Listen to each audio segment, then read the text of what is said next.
আমরা হিন্দু মুসলমানের রাজনীতি করি না। আমি সায়নী ঘোষ, আমি বাঙালি হিন্দু পরিবারের মেয়ে। আমি এখানে দাঁড়িয়ে যেমন বলতে পারি সৃষ্টি স্থিতি বিনাশানাং শক্তি ভূতে সনাতনী গুণাশ্রয় গুণময় নারায়ণী নমস্তুতে, সেইটা যেমন বলতে পারি ঠিক সেইভাবে আপনাদের জন্য বলতে পারি ও দাদা পাল তুলে বলতে পারি কিনা? আমাকে বিজেপি আটকে দেবে, আমাকে ভারতীয় জনতা পার্টি বলে দেবে আমি কি খাবো, কি পড়বো, কার সাথে মিশবো, কাকে বিয়ে করবো। যখন ঈশ্বরকে ডাকার ইচ্ছা আমি ঈশ্বরকে ডাকবো না, যখন আল্লাহর কথা মনে পড়বে আল্লাহকে ডাকবো না।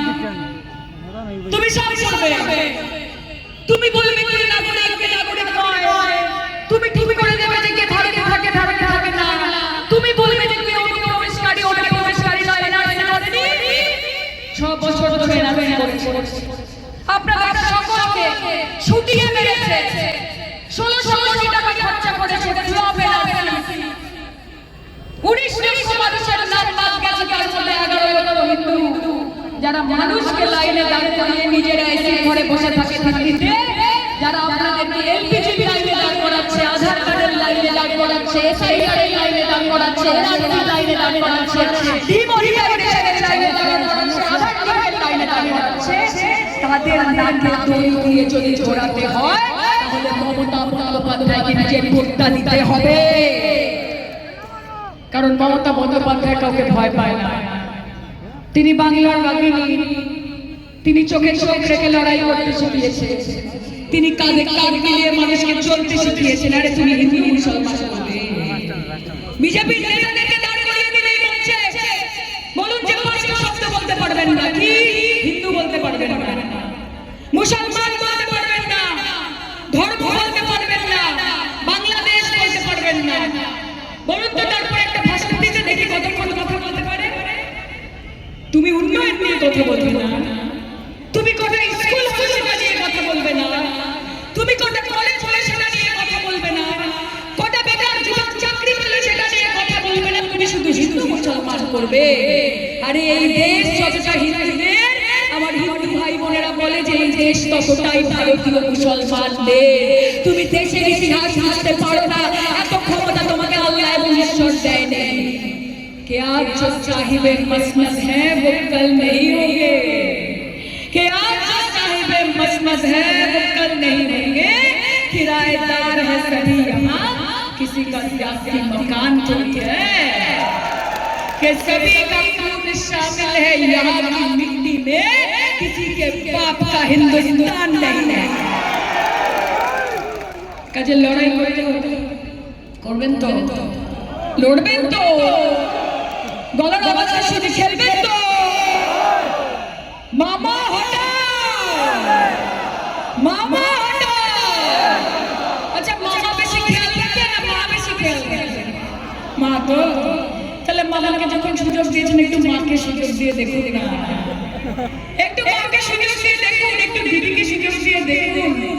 উন্নয়নের ফুল জোড়া ফুল যদি আপনার দুয়ারে দুয়ারে না বানাতে পারে তাহলে সায়নী ঘোষ কালকে রাজনীতি ছেড়ে দেবে। আপনাদের এত বড় কথা এখান থেকে বলে যাচ্ছি। আর এই যে আমাদের নানু ভাই, তার সাথে কথা বলি তবে বলেছে যে আপনি হিরো হ্যাঁ, আপনি তো মানুষের মনে আছেন নানু ভাই, আপনাকে জন্য এত মানুষ আসছে, আপনার পাশে সবাই আছে, আপনার কিসের চিন্তা? মাথা উঁচু করে লড়ে যান, এগিয়ে যান, সিদ্ধান্ত শুধু সোজা করতে।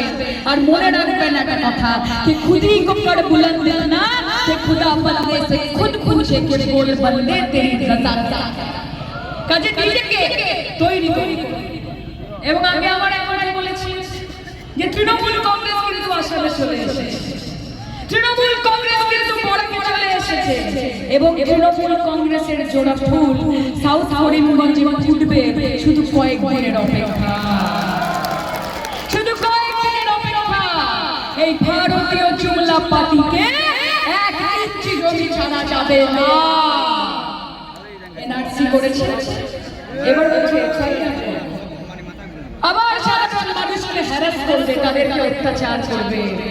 আমি আপনাদের সকলকে বলি একজোট না হলে লড়াই করা যাবে না। মমতা দির পাশে না থাকলে এই গোটা দেশের মানুষ বলছে যে যদি কেউ 365 দিন 365 খোল খাওয়াতে পারে তাহলে তার নাম মমতা ব্যানার্জি। কাজে দিদির পাশে আপনাদের থাকতে হবে। তিনি শুধু যে মাঠে লড়াই করছেন তা না, তিনি সুপ্রিম কোর্টে গিয়ে সওয়াল করছে। আপনারা দেখেননি? দেখেছেন তো? কটা মুখ্যমন্ত্রীকে দেখেছেন মানুষ মানুষ লড়াই করতে? মমতা দিদি লড়াই করেছে। এই জন্য আমরা বলি যে হাওয়াই চপ্পল সফেদ সারি এক নারী পুরে बीजेपी पर भारी। ये है ममता बनर्जी। बहुत बड़ी बहुत है ना, दम है, दम है। मानते हैं मोदी जी कि आप में बहुत दम है, पर हमारी ममता दी क्या किसी से कम है? খেলা হবে, খেলা হবে। এবং আমি আপনাদের কথা দিচ্ছি, রেজাল্টের দিন যখন সাউথ করিমগঞ্জে সবুজ আবির খেলা হবে, আমাকেও একটা সুযোগ দেবেন, বছরে একবার করে আমি আসতে পারবো নাকি? কি বলেন? আসবেন কি আসবেন না? আসবেন কি আসবেন না? আমাদের ক্যান্ডিডেট, তৃণমূলের ক্যান্ডিডেট, জোড়া ফুলের ক্যান্ডিডেট, আমাদের লালু ভাইকে বিপুল ভোটে জয় করুন। উন্নয়নের ফুল ফোটা। এবং আপনাদের জন্য যখন এসেছি, আমার জন্য ওই যে বললাম সব গাইতে পারি, কোনো অসুবিধা নেই।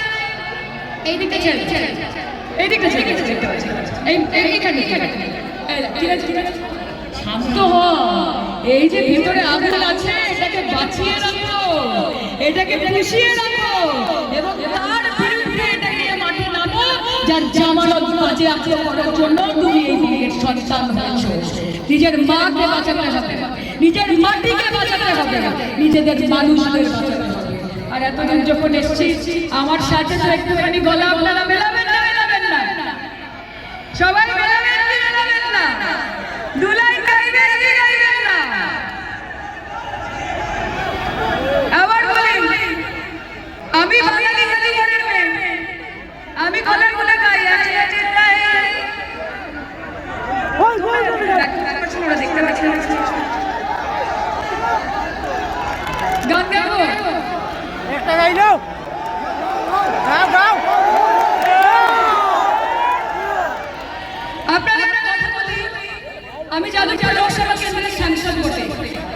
আমি যখন ওখানে বলে দিদি একটা গান করেন, আমি জিজ্ঞেস করি যে কি গান গাইবো, তখন আমার হিন্দু বাড়ির মহাপুরেরা বলে যে একটু ফালতু একটা গান না। ঠিক আছে, এটাই ঠিক আছে, এটাই পশ্চিমবঙ্গ। আমার চাচিরা আমাদেরকে বলে যে একলা নিতাই গাও না। আমি গাই একলা নিতাই, একলা নিতাই, একলা নিতাই, একলা নিতাই, হরি নাম নিয়ে চোখ মাতালে আমার একলা নিতাই। একদিকে যেমন নিতাই আছে, অন্যদিকে রয়েছে নবী। তাই নবীর জন্য কি গাই?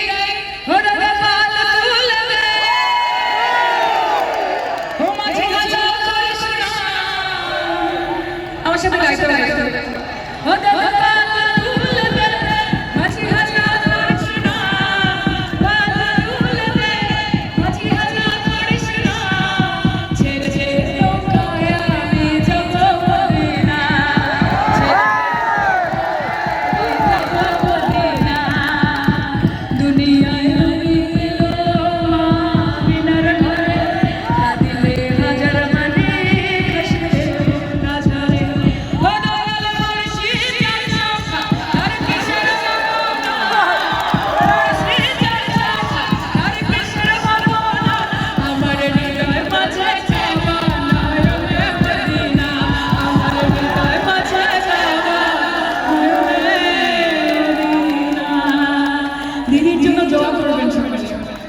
দিদির জন্য দোয়া করবেন, ওনার জন্য প্রার্থনা করবেন।